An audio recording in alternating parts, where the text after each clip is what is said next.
மணி வந்து 7:10. வீட்டுக்கு போகணும்டா.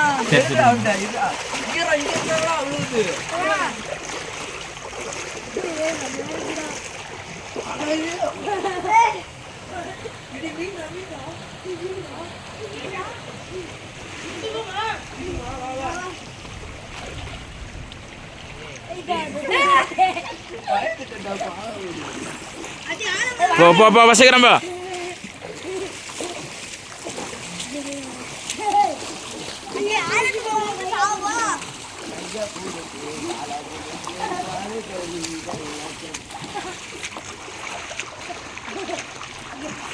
Tanya lah mau lihat saya